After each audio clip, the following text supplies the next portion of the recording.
दोस्त एक इंटरव्यू में जब एक फॉरेनर ने एक बच्चे से सवाल पूछा कि एपीजे अब्दुल कलाम कौन है, उनकी परिभाषा एक वाक्य में बताओ, तो वहां बैठा बच्चा जवाब देता है, is a simple Indian who is inexplicable with best of the objectives. एक ऐसे भारतीय हैं जिनके नाम के आगे दुनिया की सारी विशेषताएं भी लगा दी जाएं, तो उनके व्यक्तित्व को, उनके कैरेक्टर को, उनके अपने जीवन में की गई कड़ी मेहनत को कोई डिफाइन नहीं कर पाएगा। नमन है ऐसे इंसान को जिनका जन्म तो गरीब परिवार में हुआ, पर उनके सपने किसी पैसे के मोहताज नहीं थे। जो 1 घंटे फ्री ट्यूशन पढ़ने के लिए 3 बजे सुबह उठ के नहा धो के 4 बजे अपने टीचर के घर पहुंच जाते थे। जिनके पास सपनों के नाम पे बस देश के लिए कुछ कर गुजरने की चाहत थी और दौलत के नाम पे बस किताबें।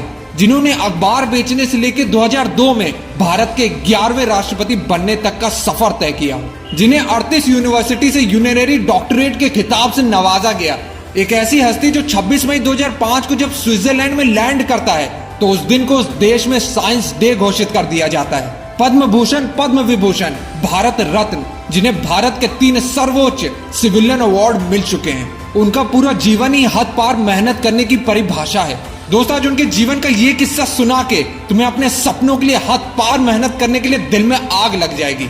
दोस्त, कलाम जी का बचपन से सपना था एयरफोर्स ज्वाइन करने का, और फिर उन्होंने अपनी स्कूलिंग खत्म करने के बाद Madras institute of technology MIT university join की, जहां वो अपने 6 दोस्तों के साथ एक प्रोजेक्ट में फाइटर एयरक्राफ्ट बनाने के डिजाइन पे काम कर रहे थे।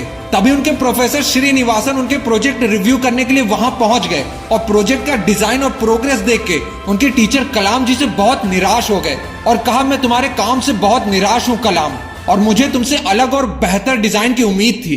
कलाम जी ने बहुत सारी प्रॉब्लम्स जो एयरक्राफ्ट को डिजाइन करने में आ रही थी वो बताने की कोशिश की, पर प्रोफेसर ने एक भी ना सुनी। फिर कलाम जी ने प्रोफेसर से 1 महीने का और टाइम मांगा इस प्रोजेक्ट को नया और बेहतर डिजाइन बनाने के लिए, पर प्रोफेसर ने कलाम जी की तरफ देखा और कहा कि तुम्हें बस 3 दिन का और समय मिलेगा, और अगर तुमने 3 दिन में इस प्रोजेक्ट को नए डिजाइन के साथ कंप्लीट नहीं किया तो तुम्हें अपनी स्कॉलरशिप से हाथ धोना पड़ेगा। जिस काम के लिए कलाम जी ने 1 महीना मांगा, उस काम के लिए उन्हें 3 दिन की मोहलत मिली।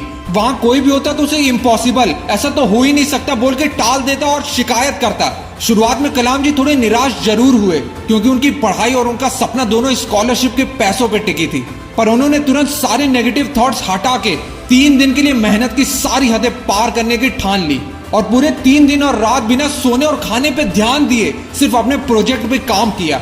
उनका सिर्फ एक ही लक्ष्य था, अपने प्रोजेक्ट को 3 दिन के लिए सिर्फ कंप्लीट ही नहीं, अपने प्रोजेक्ट को कॉलेज का सबसे बेस्ट प्रोजेक्ट बनाना।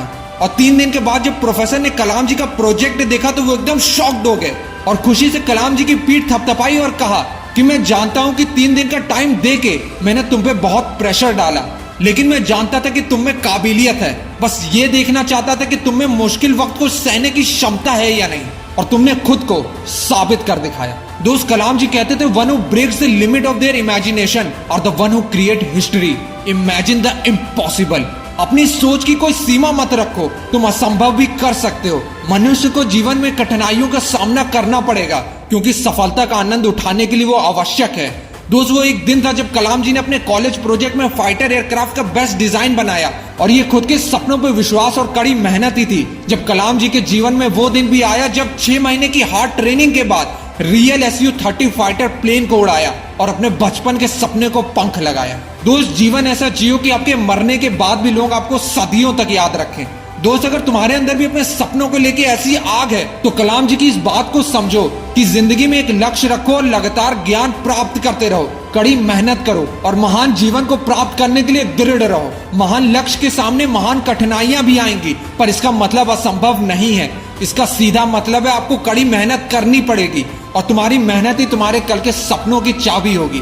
दोस्त, हद पार मेहनत करने के लिए खुद को तैयार रखो, क्योंकि जिस दिन तुम्हारी मेहनत का सिक्का उछलेगा उस दिन हेड भी तुम्हारा होगा और टेल भी तुम्हारा। कसम खाओ कि अपने सपनों के लिए मेहनत करने के लिए हर हद पार करने के लिए तैयार रहोगे। जय हिंद, जय भारत, जय कलाम जी। मिलते हैं अब नेक्स्ट मोटिवेशनल फ्लाइट के साथ। This is Ashish, bye bye.